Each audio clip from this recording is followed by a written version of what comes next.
I want to share with you a connection between Sally Mann, who's probably one of my favorite photographers, and this show, The Art of Photography, that I just recently ran across last night. If you're not familiar with Sally Mann, she is one of the premier living photographers today. She is in her 60s now, and she's had a pretty long career that has covered a pretty wide range of work. A lot of it is pretty thought-invoking and a little bit darker. She deals with issues like racism, the Civil War, the Deep South, our own mortality. She's probably most famous for her earliest work, which were images of her children. She lives in Lexington, Virginia, shoots mainly large format, and she is just a fabulous photographer. I have nothing but the utmost respect for Sally. I had the opportunity about a week ago to go hear her speak at the Modern here in Fort Worth. And anyway, when I went, she has released this book, which I'm now reading, called Hold Still, and these are her memoirs. When she was putting together her memoirs, she was researching her own family history, and she dug up some pretty wild stories. And I don't want to spoil much of it for you, but I do want to share a connection that she has to this show, which is kind of, I don't know, I think it's really cool.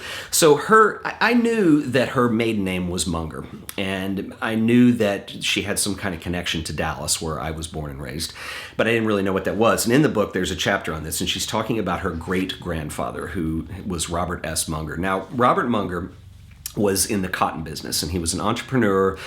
He owned patents on design for cotton machinery, and the way that cotton was produced in the late 1800s was a pretty hazardous process. And basically, when you get the stuff off a plant, fibers and stuff get in the air, and these workers would work with wet cloths over their faces so they wouldn't breathe the stuff in. Well, they still breathe it in, and the mortality rate was unusually high, as she says in here. And her great-grandfather developed machinery that could be used that would keep this stuff out of the air and in machinery longer. And it was more efficient, made more money. But interestingly enough, early on, he had trouble getting anybody to take over the patents and actually produce the machinery.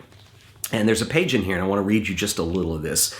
Just bear with me, the connection's coming up here. But she says that Munger moved the whole burgeoning operation to Mexico, Texas. He patented the Munger ginning system and then spent 4 frustrating years peddling it to existing gin manufacturers. Inexplicably, none wanted to adopt or produce it. So in 1884, at the age of 30, he and Mary went back to the drawing board and designed the means of production for the equipment they had invented. Munger then borrowed money, found land in Dallas, built a large factory, and began manufacturing the Munger system himself. This is where it made sense to me. So on page 319 here, there is a picture down here on the lower right.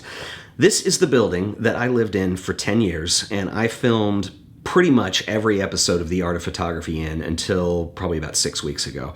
I moved in here in 1994 into an apartment about partway up the middle on the 3rd floor right there, and a couple of years later moved into the corner apartment on the on this far west side. And what's interesting is, you know, this looks pretty much identical today to how it does in this picture, with the exemption of more trees and the dart rail that runs behind. The water tower is still there, all the buildings are still intact, and starting at about the 90s, I guess, after being dormant for years and just being warehouse space, these were turned into lofts, and this was pretty much the place that I've lived longer than anywhere I have in my life and called home. And I suppose it was somewhat serendipitous that that there was that connection to Sally Mann, because she has always been a brilliant photographer and one of my favorites. In fact, that episode was filmed in that building, and I had no idea that was the connection.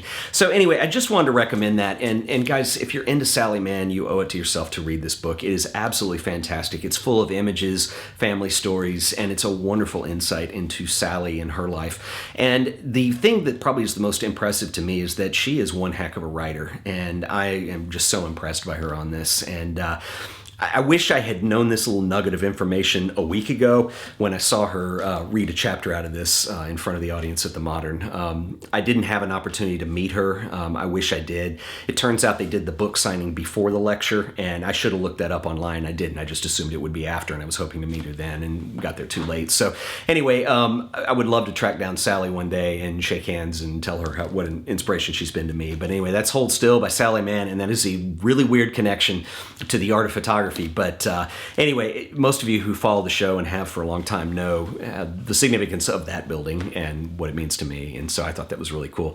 Anyway, guys, remember to like, share, and subscribe. And until the next video, I'll see you later.